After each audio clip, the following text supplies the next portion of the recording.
नारद जी ने बिल्कुल बहुत अलग कथा है, बहुत अद्भुत है। हमारे परम पूजनीय प्रातः स्मरणीय श्री बक्सर वाले मामा जी, उनसे मैंने सुनी थी। हमारी माता जी बचपन में हमको सुनाती थी, लेकिन पिछले साल लुधियाना में कथा थी 2 दिन की, तो वहां मैंने ये चरित्र कहा था। उसके बाद से अवसर ही नहीं मिला, तो आज सोच रहा था क्या कहूं, तो मन में सबसे पहला नाम चंद्रहास जी का आया, तो मैंने कहा यही सुनाते हैं। बहुत ध्यान से सुनिएगा, सब लोग केंद्रित होकर बैठिएगा। नारद जी महाराज के अनेक भक्त हैं। इनके राक्षस भी भक्त हैं, भक्त भी और देवता भी भक्त हैं, इंसान भी भक्त हैं नारद जी के। पर नारद जी से यदि कोई पूछता था आपके कितने भक्त हैं, कितने शिष्य हैं, तो नारद जी 3 शिष्यों का नाम लेते थे। और इन तीनों शिष्यों का चरित्र स्वयं नारद जी ने कहा। कितनी बड़ी विशेष बात है कि गुरु की महिमा शिष्य गाता है, पर शिष्य की महिमा गुरु गा रहे हैं। तो सोच लीजिए कि शिष्य किस स्तर का होगा। तो पहला जिसका नारद जी ने चरित्र गाया, ध्रुव जी। भागवत में कथा आती है ध्रुव भक्त की। दूसरा जिनका चरित्र नारद जी ने गाया, श्री प्रहलाद जी। और तीसरा जिनका चरित्र नारद जी बोल रहे हैं, वो है चंद्रहास। और आपको सुनकर के आनंद होगा, इस कथा को सुन कौन रहा है?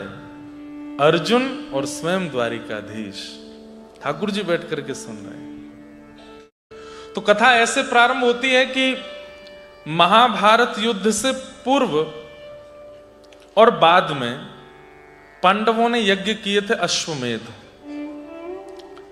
महाभारत युद्ध के बाद जब अश्वमेध यज्ञ किया, तो अश्वमेध यज्ञ में एक नियम होता है कि जो राजा अश्वमेध यज्ञ करता है वो घोड़े छोड़ देता है, और घोड़े के आगे पीछे सेना चलती है, और बोर्ड लेके चलते हैं, उस पर लिखा होता है जिस जिस राज्य से ये घोड़ा निकलेगा वो सब राज्य उसके हो जाएंगे जिसने घोड़ा छोड़ा है। अब जैसे किसी के राज्य में घोड़ा प्रवेश कर रहा है और वो राजा कहे नहीं मेरा राज्य किसी का नहीं होगा, तो घोड़े को बंदी बनाओ और सेना से युद्ध करो। युद्ध करके सेना को परास्त कर दिया तो अश्वमेध यज्ञ वहीं विश्राम हो जाता है।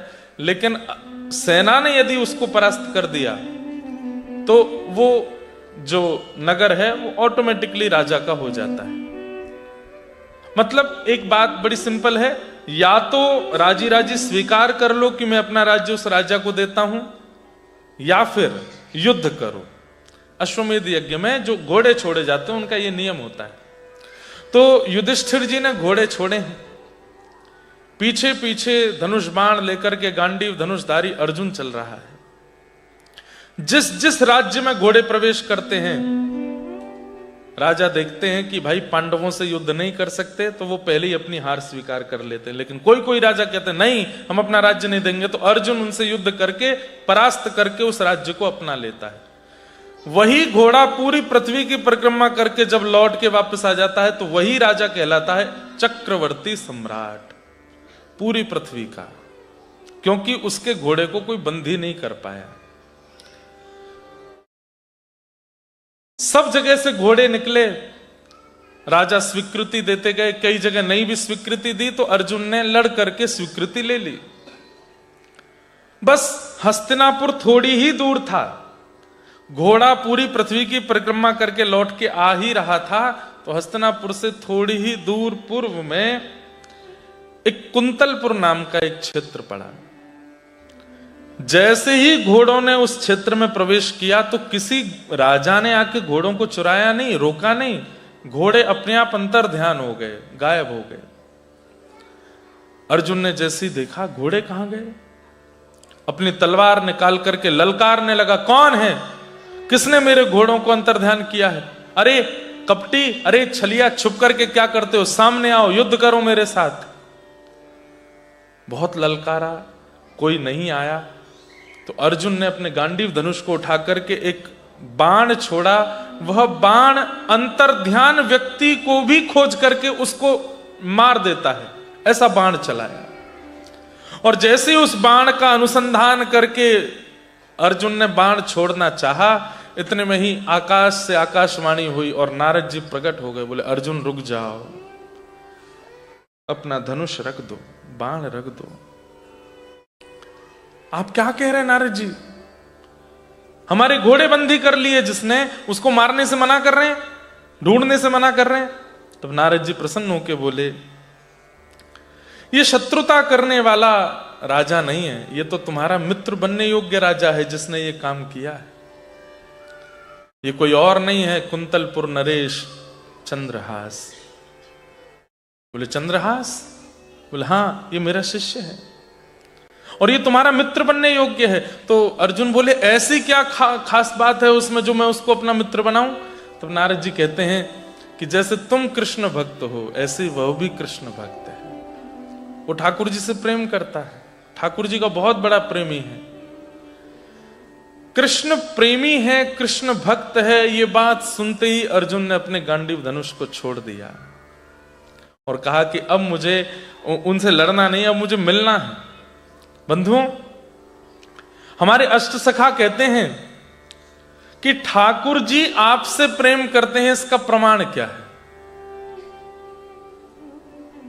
आप ठाकुर जी से प्रेम करते हो, इसके प्रमाण तो बहुत दे देते हो। आप माथे पर तिलक लगा लोगे, नाम जप करने लग जाओगे, वृंदावन वृंदावन गाने लग जाओगे, हर महीने ऑस्ट्रेलिया से वृंदावन जाने, इससे ये प्रमाण हो जाएगा कि आप ठाकुर जी से प्रेम करते हो।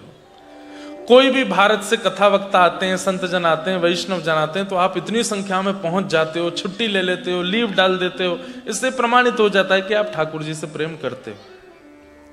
लेकिन ठाकुर जी आपसे प्रेम करते हैं, इसका क्या प्रमाण है? तो हमारे अष्ट सखा कहते हैं, जाको मन रसिकन की सेवा, जाको मन रसिकन, सब लोग गा सकते हो,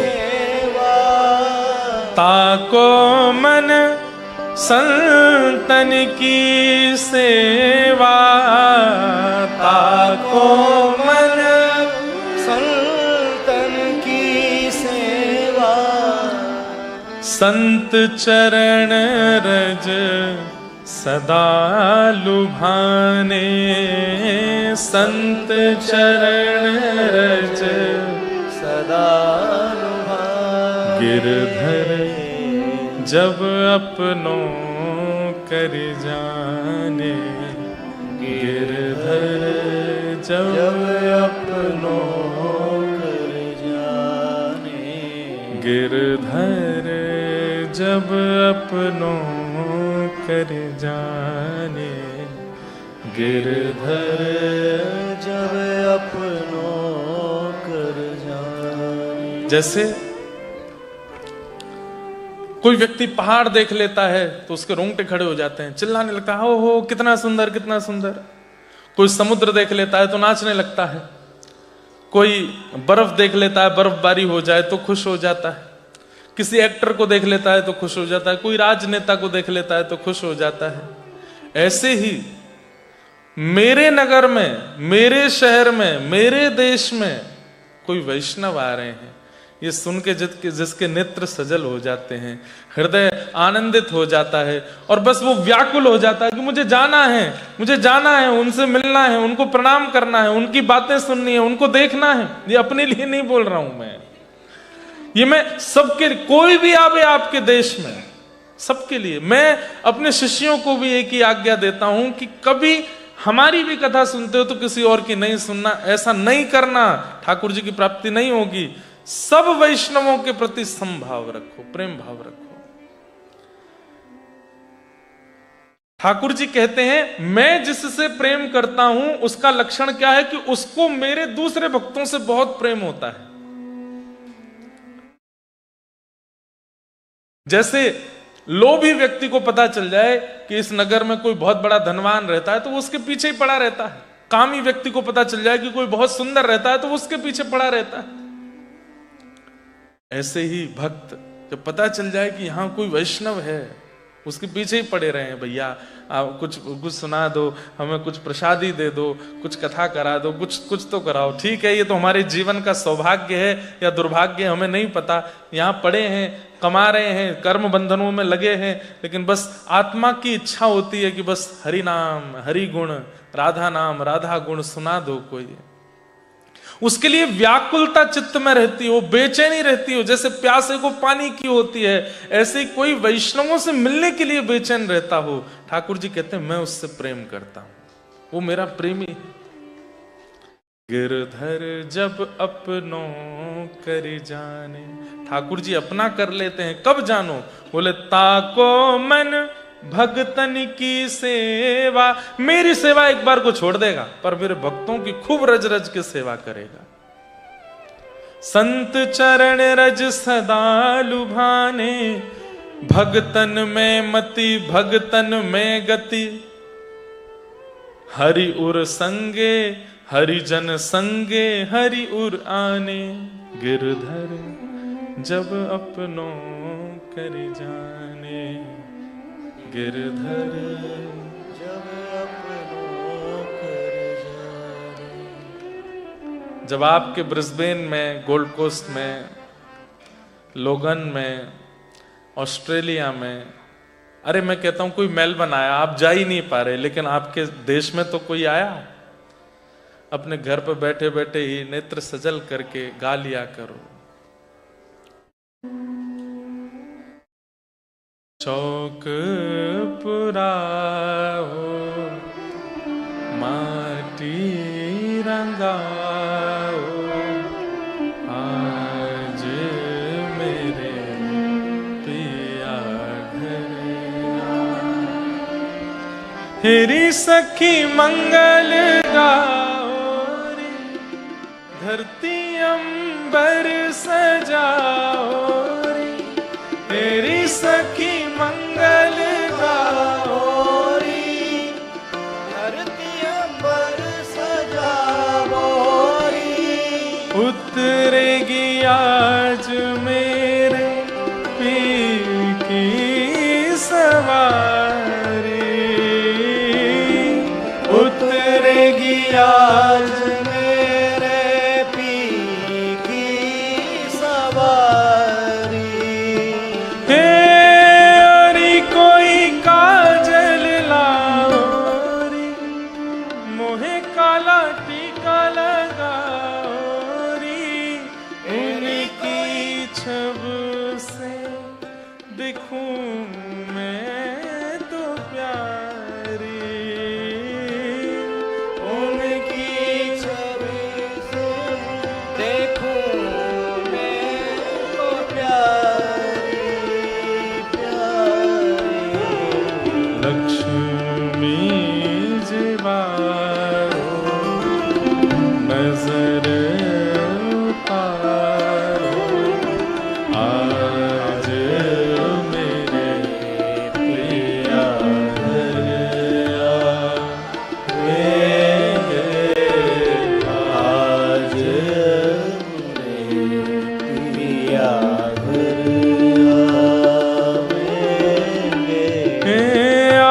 आज मेरे पिया घर आवेंगे,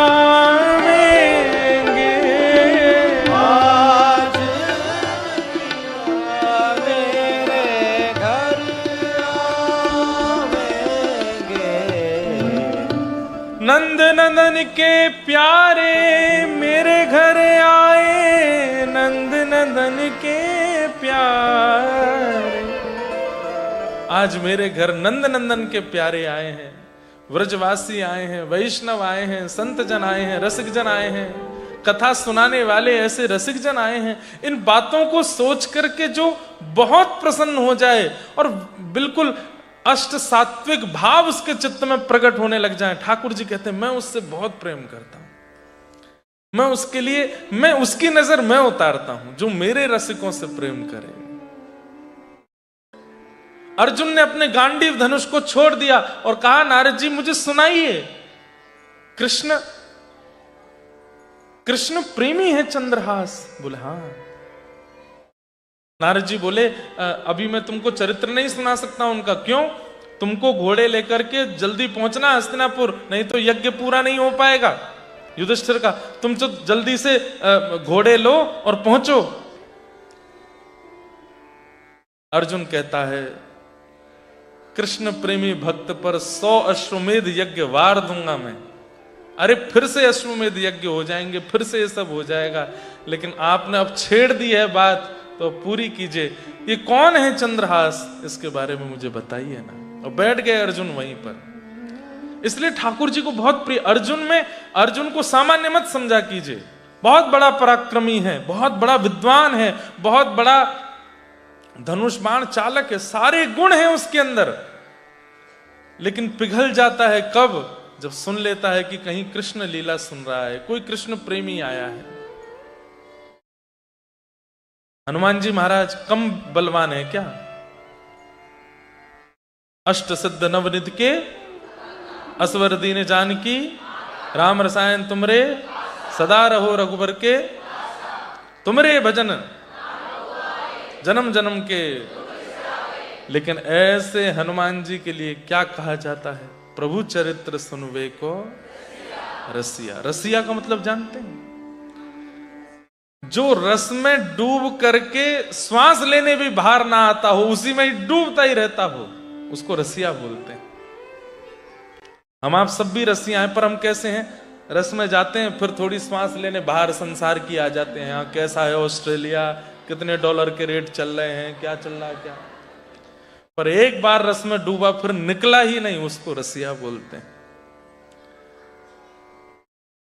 हम लोगों में और कृष्ण प्रेमी भक्तों में अंतर क्या है? ध्यान से सुनना।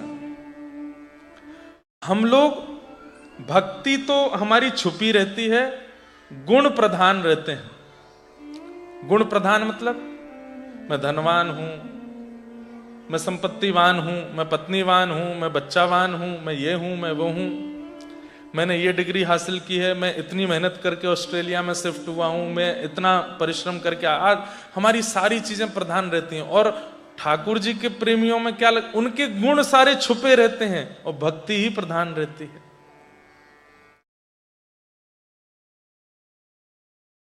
ये क्या है? हैं? गाड़ी की नंबर प्लेट?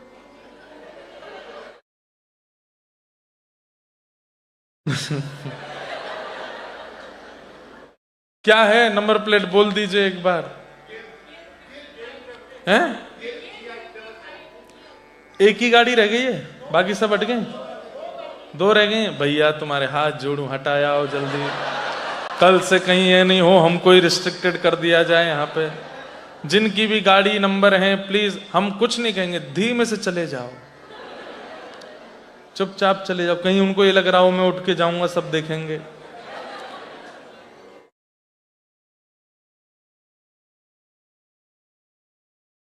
क्या बता रहा था मैं? रसिया। जैसे ठाकुर जी को भी होरी के रसिया। होरी के रसिया मतलब सदा रंग में ही बैठो रे, सदा रंग लगावे में ही राजी रहे, सदा खेलवे को तैयार रहे, सदा एक दूसरे को पकड़ पकड़ करके और आनंद करवे को तैयार रहे। वाकू के होरी को रसिया। अर्जुन कहने लगे नारद जी मुझे अब और कुछ नहीं सुनना है, अब अश्वमेध यज्ञ होता रहेगा, आप तो मुझे इस परम भक्त चंद्रहास का चरित्र सुना। नारद जी बैठ गए। सब लोग ध्यान से सुनिए, इधर देखो, शांति बनाए रखो। जो बोलेगा उसको बगल वाले की सौगंध है, इसलिए सब शांत रहो। कोई बोले तो खुद कोहनी मार के ना, ये भाई शांत हो जाए, कथा चल रही है। 2 ही दिन के लिए आए हैं ना, थोड़ा टाइम वेस्ट मत करो, सुन लो जल्दी। नारद जी ने जैसे ही कथा कहना प्रारंभ किया, तभी एक दिव्य तेज प्रकट हुआ।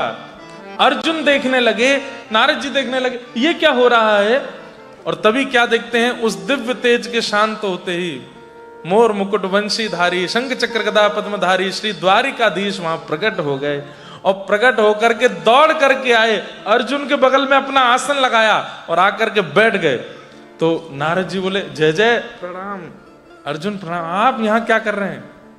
बोले भाई देखो, मेरी कथा भागवत सुनने का अधिकार पूरे विश्व को है, पर भक्त कथा तो मैं सुनता हूं, मेरे भक्तों की लीला तो मैं सुनता हूं, मेरे आए बिना शुरू नहीं होती है।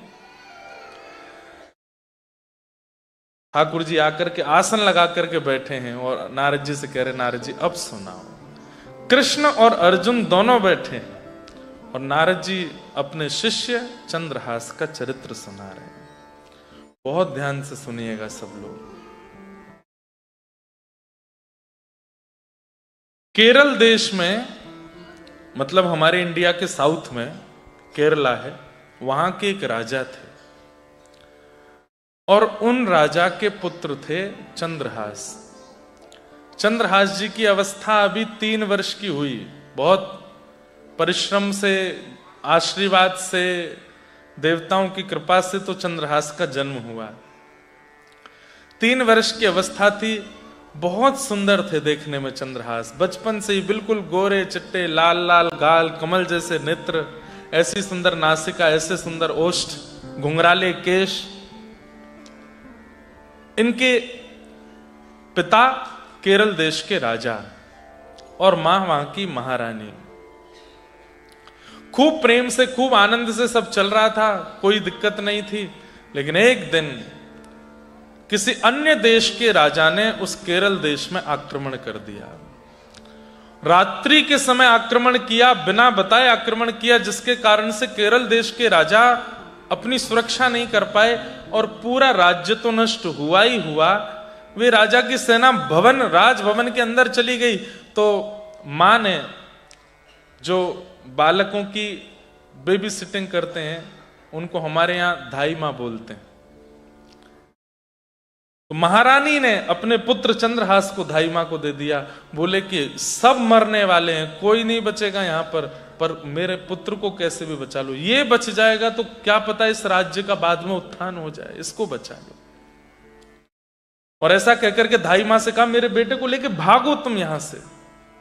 केरल देश के राजा का वध हो गया। मंत्री, सेनापति, महामंत्री सबको मार दिया।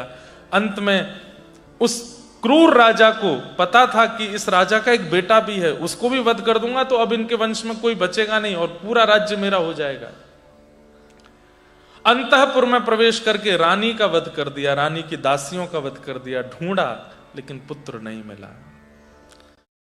वो धाई मां लेकर के पीछे भागी और उसने सारे वस्त्र, जो अच्छे वस्त्र पहनते हैं राजकुमार, वो वस्त्र हटा करके फटे पुराने वस्त्र पहना दिए।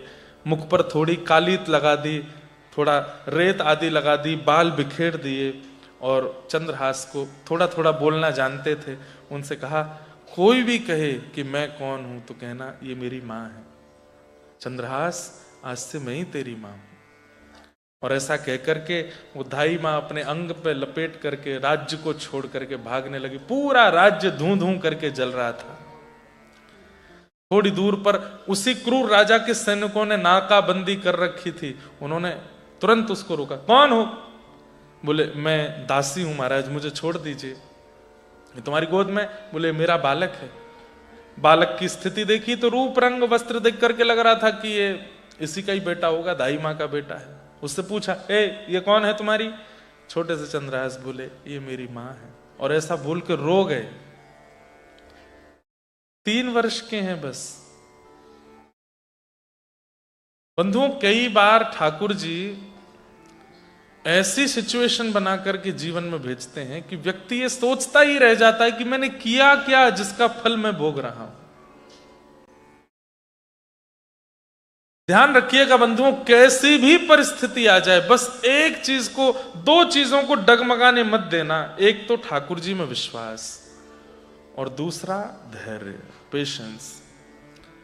व्यक्ति का नाश कब होता है? परिस्थिति सबके जीवन में आती है, मेरे भी आती है, आपके भी आएगी, प्रधानमंत्री के भी आएगी, राष्ट्रपति के भी आएगी। परिस्थिति से कोई नहीं बच सकता। राजा हो, रंक हो, फकीर हो, सबके जीवन में भयावह परिस्थितियां आती हैं। पर नष्ट कौन होता है? जो अविश्वास और धैर्य इन दोनों को खो देता है, वो ही टूट जाता है।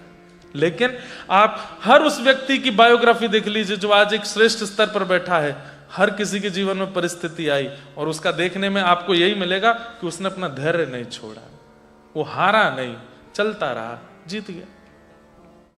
कौन हार गए? जिनके मन में धैर्य नहीं रहा, विश्वास नहीं रहा। छोटे से चंद्रहास को लेकर के दक्षिण से चलते चलते चलते चलते चलते एक डेढ़ महीने की यात्रा करके वो दाई मां उत्तर भारत में आई। ग्वालियर के पास में एक स्थान था कुंतलपुर, वहां पहुंची। वहां के राजा, उनके एक मंत्री थे। सब लोग इधर देखो, कथा सुननी है, ये पूरी सुननी है। इतना सुंदर चरित्र है कि मैं चला जाऊंगा ऑस्ट्रेलिया से, लेकिन चंद्रहास नहीं जाएंगे आपके चित्त से। इतना सुंदर चरित्र है। और ठाकुर जी कैसी लीला, कैसी कृपा इन पर करेंगे, सुन के आनंद हो जाएगा। एक पूरी जैसे एक फिल्म जैसी चलेगी, और इतनी सुंदर। और इसके डायरेक्टर कौन है? स्वयं कृष्ण। तो चंद्रहास की ये लीला पूरी सुनो। और कम से कम 9-10 महीने बाद मेरे चित्त में आई है, इसलिए मैं सुना रहा हूं। कुंतलपुर के राजा, उनके मंत्री थे, उनका नाम था दृष्ट बुद्धि। क्या नाम था? दृष्ट बुद्धि। कुंतलपुर के राजा नहीं थे, मंत्री थे। राजा बहुत ज्यादा ऐशो आराम में रहते थे, सारा कार्यभार और देखभाल सब मंत्री ही करते थे। दृष्ट बुद्धि। ये दाई मां पहुंची और जाकर के दृष्ट बुद्धि के आगे रोने लगी। मैं सब करना जानती हूं, भोजन बनाना, कपड़े धोना, साफ सफाई सब मुझे आता है, आप मुझे दासी रख लीजिए अपने यहां। दृष्ट बुद्धि ने कहा ठीक है, तुम हमारी दासी बन जाओ। ये कौन है? बोले ये मेरा पुत्र है। सोचिए, 1.5 महीना पहले जो सोने के सिंहासन पर लेटता था, चारों तरफ से लोग बाग जिसको गोदी से नीचे नहीं उतरने देते थे, राजपुत्र राजपुत्र राजपुत्र कहकर के बुलाते थे। जिस गली से वो निकल जाते थे, वहां कोई व्यक्ति बैठा नहीं रहता, सब खड़े होकर सिर झुका के प्रणाम करते थे। 1.5 महीने में कैसा भाग्य बदला, आज वो दासी पुत्र कहला रहा है। किसी को बता भी नहीं सकते कि किनका पुत्र। क्यों? कहीं किसी क्रूर राजा से उनका संपर्क हुआ और बता दिया, क्योंकि वो क्रूर राजा तो ढूंढ रहा है कि कहां है वो राजकुमार। ये मेरा पुत्र है। अच्छा, दासी पुत्र है? बोले हाँ, ठीक है। और वो दाई मां वहीं पोंछा करती है, बर्तन करती है, काम करती है, फिर जो मिलता है बच्चा कुच्चा जो मिलता है वो खाती है। पहले पुत्र को खिलाती है, फिर स्वयं खाती है। इस प्रकार से चंद्रहास जी कुंतलपुर में रहने लगे।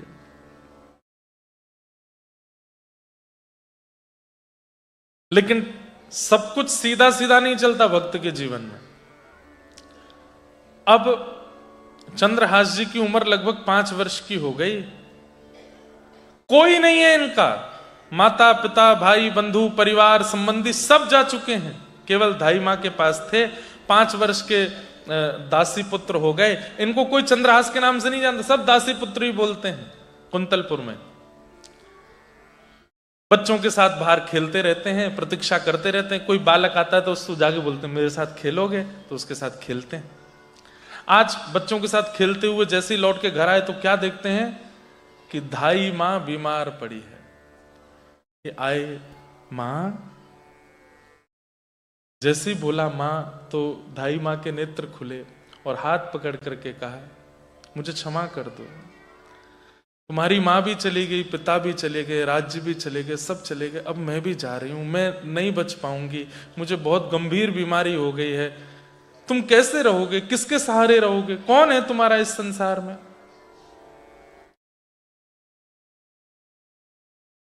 चंद्रहास जी रोने लगे, मां ऐसे मत करो, मैं कहां जाऊंगा, मुझे कौन खिलाएगा, मैं कैसे जीवित रहूंगा, आप चली जाओगी तो। तब दाई मां ने हाथ पकड़ के कहा कि आज के बाद कोई भी कहे तुम्हारे पिता कौन, तो कहना कृष्ण, कोई कहे तुम्हारी मां कौन, तो कहना कृष्ण, तुम्हारे दादा कौन, तो कृष्ण, भाई कौन, कृष्ण, बंधु कौन, कृष्ण, सर्वस्व कौन, बोले सब कृष्ण है। बोलो, दोहरा करके बोलो। चंद्रहास बोले मेरे पिता कृष्ण, मेरी मां कृष्ण, मेरे सर्वस्व कृष्ण। दोबारा बोलो, मेरे पिता कृष्ण, मेरी मां कृष्ण, मेरे सर्वस्व कृष्ण। बोलते रहो। और यही बात बोलते बोलते बोलते आंख खोल करके जब चंद्रहास ने देखा तो दाई मां के प्राण चले गए। पूरे विश्व में अकेला बचा है, अब कोई नहीं है उनका। नगर के लोगों ने देखा, रो रहा है छोटा बालक, दाई मां है। किराए पर 2-4 लोगों को बुला के उनका अंतिम संस्कार करा दिया। दृष्ट बुद्धि का किराए का मकान था जहां वो रहती थी, काम करती थी, घरों में जाके उससे जो मिलता था उससे किराया पूरा करती थी। अब किराया भरने का तो कोई तरीका नहीं, तो किराएदार ने चंद्रहास जी को कहा कि तुम घर छोड़ो।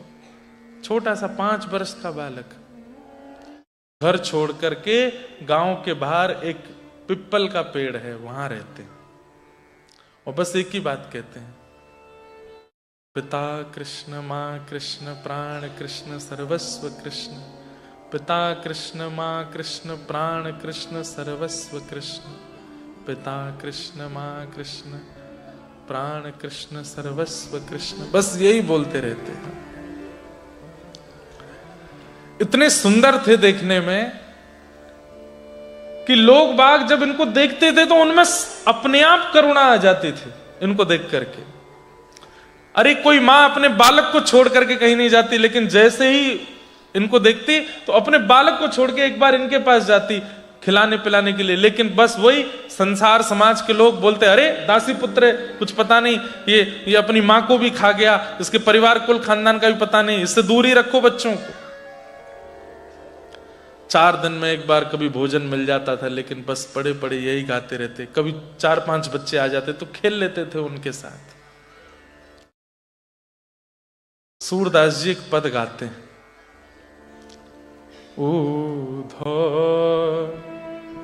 जब टेढ़े दिन आवे, ऊधो जब टेढ़े दिन आवे। ऊधो बहुत अच्छा पद है और बहुत काम का पद है। एक बात सुनना, टेढ़े दिन सबके आएंगे, बचेगा कोई नहीं। जिनके आ गए वो सोच के खुश होके गालो कि हाँ आए थे, और जिनके नहीं आए हैं वो थोड़े घबरा के गालो क्योंकि आने वाले। बचेगा कोई भी नहीं। दुखालयम शाश्वतम, ये संसार दुखालय है, यहां दुख ही मिलता है। आप कहोगे महाराज जी अच्छे बुलाए, आप ब्रिस्बेन है, डरा रहे हो यहां आके हमको। मुझे खुद बताओ, यहां आने के लिए कितने पापड़ बेले थे, लेकिन लगा था कि एक बार पहुंच जाए, वहां जाके सेटल हो जाए, पढ़ाई वढ़ाई हो जाए, डॉलर आने लगेगा, सब ठीक हो जाएगा। क्या ठीक हो गया? कुछ भी नहीं। लेकिन हां एक बात कह दूं, इस संसार में दुख सबको तोड़ेगा, लेकिन जिसके शीश पर श्री जी विराजमान है उसको नहीं तोड़ सकता। जिसके कंठ में कंठी विराजमान है उसको नहीं तोड़ सकता। जिसकी जिह्वा पर नाम विराजमान है उसको नहीं तोड़ पाएगा। ऐसा नहीं है कि उसके जीवन में परिस्थिति नहीं आएगी, आएगी, लेकिन वो टूटेगा नहीं। क्यों? हमारे माई श्यामाजू को राज, हमारे माई श्यामाजू को राज, हे हमारे माई श्यामाजू को राज, हमारे माई श्यामाजू को राज। हमारे ऊपर किशोरी जी विराजमान है, जीभ पर किशोरी जी विराजमान है, हृदय में किशोरी जी विराजमान है। परिस्थिति तो आएगी, तोड़ेगी भी, लेकिन टूटोगे नहीं, रोगे नहीं, विचलित नहीं होगे। लेकिन टेढ़े दिन सबके आएंगे।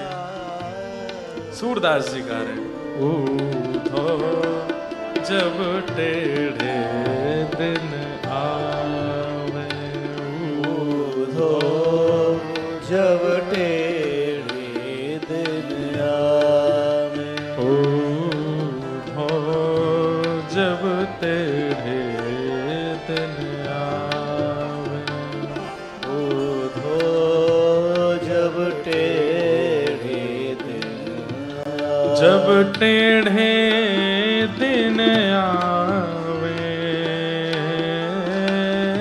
जब टेढ़े दिन आवे, ओ जब टेढ़े दिन आवे,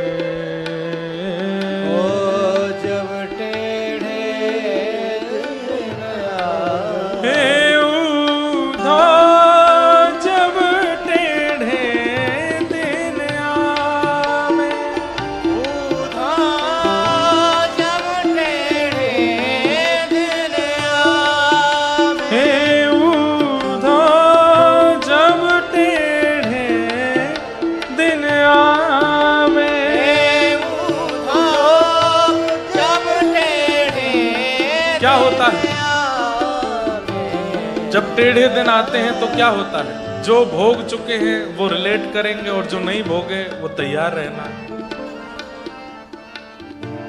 इष्ट मित्र मुख हूँ नहीं बोलत, इष्ट मित्र मुख हो नहीं बोलत।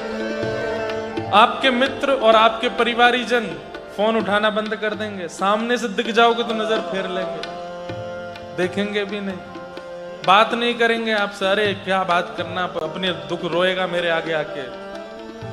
इष्ट मित्र मुख हो नहीं बोले, इष्ट मित्र मुख हो नहीं बोले। देखत नैन चुरावे हो, देखत नैन चुरावे। और सोना छुएत होत है माटी, सोना छुएत होत है माटी। कहा एक समय ऐसा था कि मिट्टी छू देते थे तो सोना हो जाता था, जो सोच लेते थे वो प्राप्त हो जाता था, जैसा चाहते थे वो मिलता था। अब जो सोचते हैं वो बर्बाद और हो जाता है, जहां जाते हैं वो खत्म और हो जाता है, जिसको छू देते हैं वो नष्ट हो जाता है।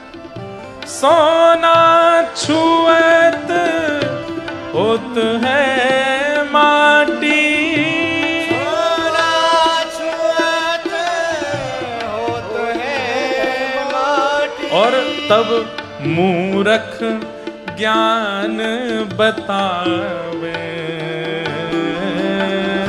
मूरख ज्ञान बता। जब टेढ़े दिन आएंगे सुनो, हाँ एक बार भारत में चले जाओ, वहां पे फलाना नाम का स्थान है, वहां जा करके और ऐसा कर आओ, वहां दिया जलाया आओ, वहां पे ये कर आओ, ये कर आओ। अच्छा ऑस्ट्रेलिया में ही कुछ बता दो, बोले अच्छा चौराहे पे जा करके वो धर आओ दीपक, उसमें ये कर आना, पापड़ में वो मिलाया आना, पीछे मुड़ के नहीं देखना। पीपल पे काला धागा बांध के घूमो, यहाँ पे ये वाला नग पहनो, इसमें ये वाला, इसमें ये वाला, इसमें ये वाला, इसमें ये वाला। 5 ही उंगली हैं क्या, पहनने तो 6 पड़ेंगे, इसमें भी पहनो। एक काम करो, एक गंडा यहाँ बांध लो, गले में पहन के घूमो, एक कमर पे भी कुछ बांध लो। तब मूरख ज्ञान बतावे हो, मूरख ज्ञान बतावे। ऊधो जब टेढ़े दिन आवे, ऊधो जब टेढ़े दिन आवे। ऊधो जब टेढ़े दिन आवे, ऊधो जब टेढ़े दिन आवे। असल बात क्या है, अपनो अपनो भाग्य सखीरी, अपनो अपनो भाग्य सखीरी। हे काको दोष लगावे हो, काको दोष लगावे। अरे मेरा तो 1 मिलियन का फायदा होने ही वाला था, ये रमेश आ गया बीच में, उसने आकर के ये टांग अड़ा दी, तभी मेरा काम रुक गया। मेरा तो ये काम हो ही जाना था, मेरी पत्नी ने रोक दिया मुझको, मेरा तो ऐसा हो ही जाना था, पर ये हो गया। ये हम कार्य बिगड़ जाने के बाद, हारने के बाद, अनुपलब्धि प्राप्त करने के बाद में फिर सोचते हैं किसके कारण हुआ। अरे कभी खुद के लिए नहीं सोचा कि तुम ही अयोग्य हो, नहीं हो पाया तुमसे, इसकी वजह से नहीं हुआ, ये मैंने कह दिया था तो नहीं हुआ, ये नहीं हुआ। अपनो अपनो भाग्य सखीरी, अपनो अपनो भाग्य सखी काको दोष लगावे, काको दोष लगावे। बहुत सुंदर बात। हे सूरदास विधि ना के आगे, सूरदास विधि ना के आगे, छिन भर टरहु न पावे, छिन भर टरहु न पावे। अरे सूरदास कह रहे हैं विधाता के आगे तुम्हारी चल जाएगी क्या? वो जो करना चाहते हैं, जो देना चाहते हैं, जो सोच लेंगे वो होगा होगा होगा। किसी को दोष लगाने से, कुछ कहने से, हाथ पैर मारने से कुछ नहीं होने वाला है। सूरदास बिथना के आगे छिन भर टिक न पावे, कोई टिक नहीं सकता विधाता के आगे। ऊधो जब टेढ़े दिन आवे, जब टेढ़े दिन आवे, ऊधो जब टेढ़े दिन आवे, जब टेढ़े दिन आवे। ये पद गोपियां गा रही हैं जब उद्धव जी उनको समझाने गए। भगवान कृष्ण वृंदावन से मथुरा चले गए, सालों बाद उद्धव को भेजा कि जाओ गोपियों को समझा के आओ, वो मेरी याद में बहुत रोती है। तब उद्धव जी गोपियों को समझाने आए, तब गोपियां गाती हैं, ऊधो जब टेढ़े दिन आवे,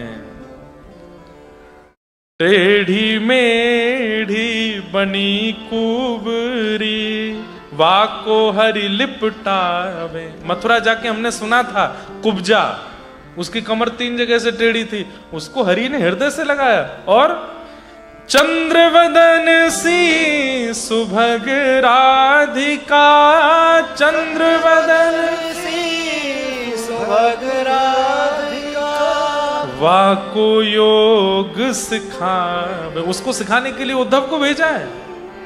ये सब हमारे टेढ़े दिन हैं। अपनो अपनो भाग्य सखीरी, काको दोष लगा।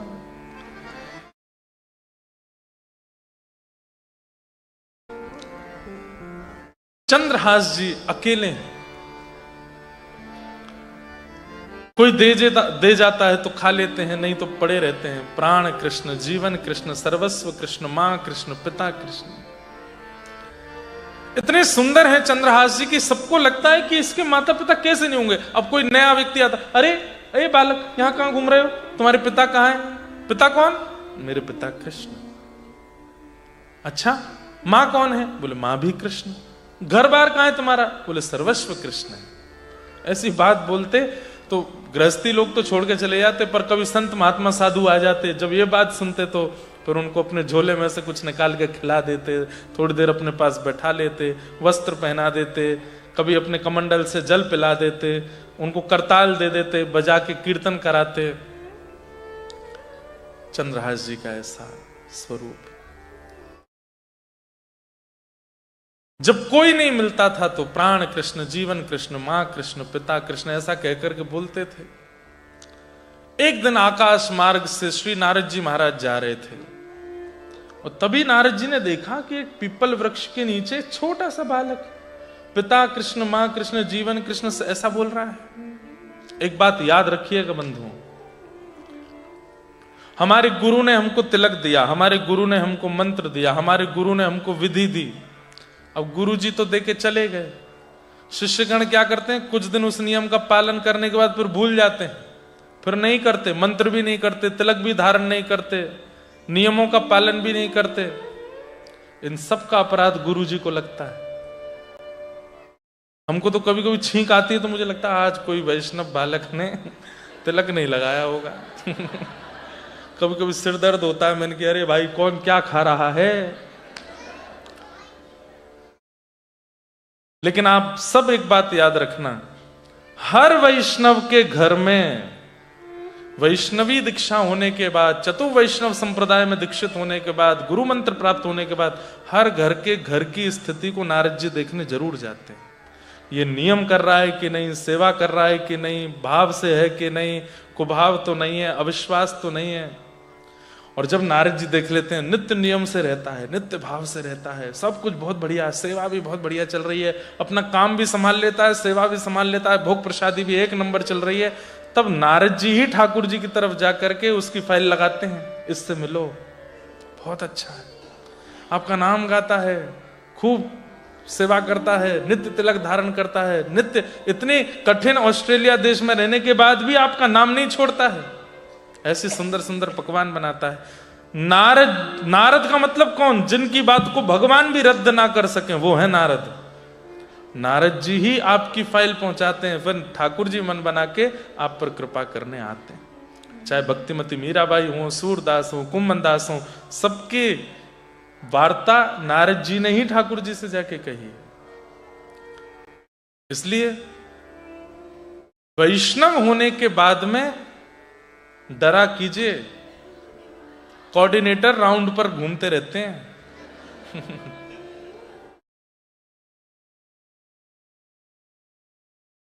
नारद जी महाराज ने जैसे ही देखा चंद्रहास को, पहुंच गए। और नारद जी के लिए एक सूक्ति भी है, नारदो देव दर्शन, सीधे देव दर्शन नहीं होगा, पहले नारद जी मिलेंगे, उसके बाद ठाकुर जी मिलेंगे। नारद जी महाराज ने आकर के जैसे ही बालक को देखा, बालक, अरे लाला क्या नाम है तुम्हारा? चंद्रहास जी के आंख खुले, कौन हो? मैं चंद्रहास। अच्छा, तुम्हारी मां कहां है? मेरी मां कृष्ण है। पिता कहां है? मेरे पिता कृष्ण है। घर कहां है? बोले घर भी श्री कृष्ण है, सब कुछ कृष्ण है। बड़ी अच्छी अच्छी बातें करते हो।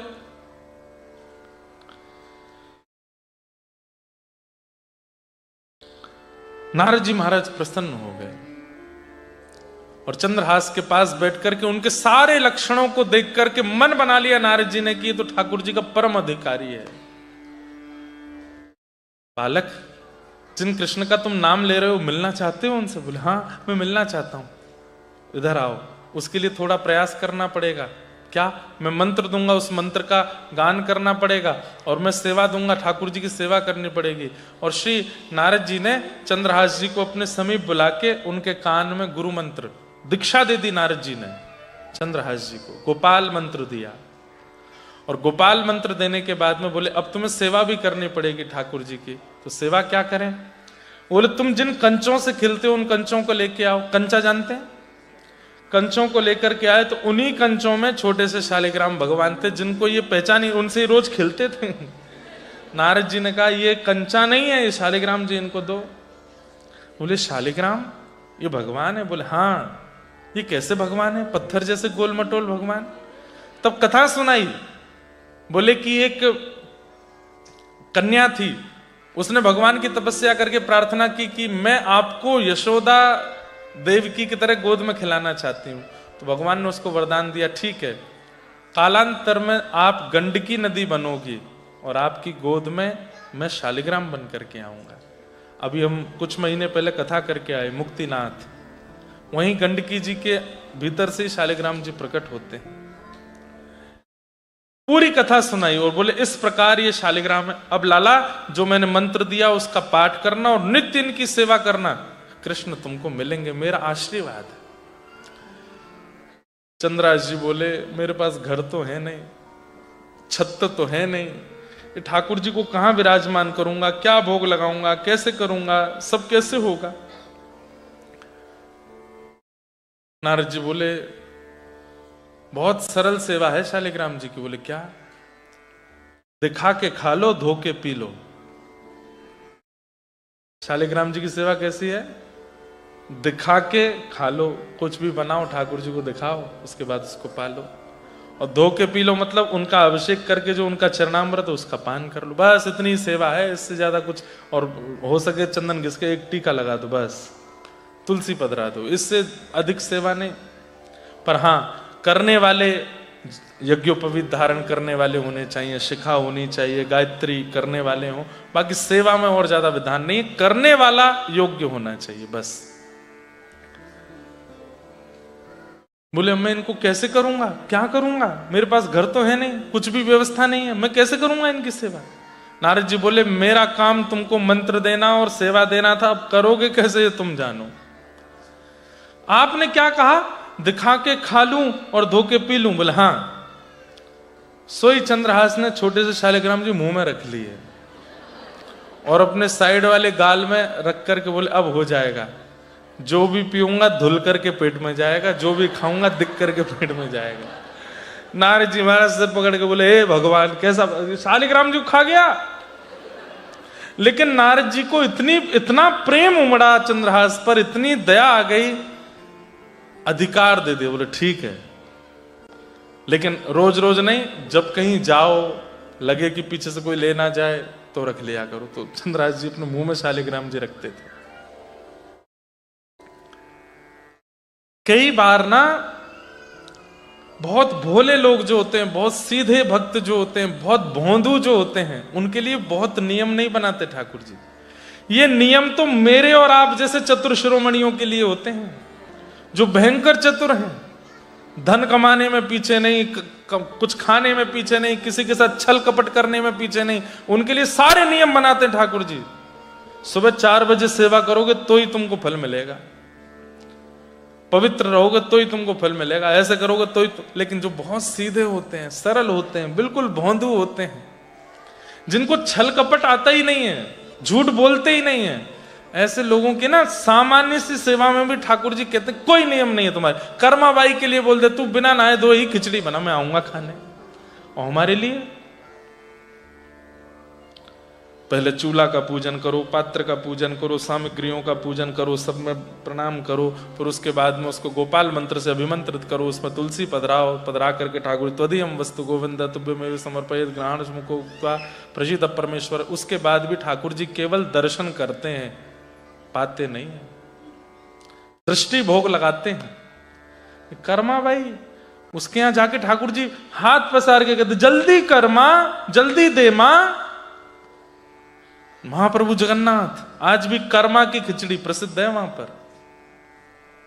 तो ये बात हेंस प्रूव्ड हो गई है कि बहुत सीधे जो होते हैं, सर जैसे छोटे बच्चे हैं जो यहां घूम रहे हैं, ऐसा स्वभाव जिस 25 वर्ष से 30 वर्ष 40 वर्ष 50 वर्ष की व्यक्ति का ऐसा स्वभाव मतलब ऐसे नहीं लॉलीपॉप लेते घूमा है और इधर गिरे उधर गिरे, इस पर रो जाए बिखर जाए। स्वभाव मतलब वो सीधे कितने होते हैं। छोटा बच्चा जोर से गिर जाता है, बहुत जोर से लग जाती, लाल पड़ जाता है मुंह, तभी माँ क्या कहती है, झुंझुना लेके देख देख देख, अरे देखो कुछ नहीं हुआ, पिट्टी हो गई, हाँ इसने मारा, जमीन ने मारा, ले पीट दिया। वो बालक खुश हो जाता है, मारा इसने, अपना दर्द भूल जाता है, झुंझुना पे दर्द भूल जाता है, टॉफी पे दर्द भूल जाता है। झूठ बोल दो कल मेला में लेके जाएंगे तो सो जाता है। अच्छा आपको चॉकलेट खानी है, बोले हाँ जल्दी से दवाई खा लो फिर देंगे। दवाई खा लेता है बेचारा, फिर चॉकलेट के लिए रोता रहता है, माँ देती नहीं। झूठ बोल दो, मतलब उसका स्वभाव कैसा है, सहजता में प्रसन्न होना, सब पर विश्वास कर लेना, अपनी बुद्धि विवेक से ज्यादा चतुराई ना रखना, सब में गुण देखना, सब अच्छे हैं संसार में, कोई बुरा नहीं है। जब बालक छोटा होता है तो कभी किसी दीनहीन को देखता है तो कह देता है माँ ये ऐसे क्यों है, इसको कुछ खाने को दे दो, इसको कुछ पीने को दो। वही बालक जब 22-23 का हो जाता है किसी पे दया नहीं आती उसको। फिर मतलब जिनके स्वभाव में बालवत प्रीति है उनके लिए कोई नियम नहीं है संसार में, वो कुछ भी कर सकते हैं। पर मेरे आप जैसे चतुर जब हो जाते हैं तो ठाकुर जी फिर नियमों में ही हमको देखते हैं, नियम करेगा तो मैं मिलूंगा, नहीं तो नहीं मिलूंगा। चंद्रहास जी मुंह में रखते हैं शालिग्राम जी को। अब कंचों का ही एक सुंदर सिंहासन बना लिया, उस पर ठाकुर जी को रखते हैं। कभी वहीं घरों में चले जाते हैं, बोले मुझे 2 रोटी दे दीजिए, मैं अपने लिए नहीं मांग रहा हूं, अपने ठाकुर जी के लिए मांग रहा हूं। तो घर की माताएं बोलती कहाँ है तेरे ठाकुर जी, लेके जाते छोटे से शालिग्राम भगवान। बोले कुछ दिन तक पहले तक तो इनसे खेलता था, अभी तेरे भगवान हो गए। बोले मेरे को नहीं पता था, गुरुदेव ने मेरे नेत्र खोल दिए। आप रोटी दे दो, मैं भोग लगा के आपको ही दे जाऊंगा, मैं नहीं पाऊंगा। रोटी दे देते तो ठाकुर जी का भोग लगा के वापस उनके घर में करने जाते। बोले आपका भोग लग गया, आप लोग पा लेना। वो दया करके कहते अरे अब तू ले जा, 2 रोटी तो हैं, तू खा लेना। ऐसे चंद्रहास जी जीते हैं। बच्चे कभी आ जाते हैं तो खेलते हैं, कीर्तन खेलते हैं, कीर्तन करते हैं।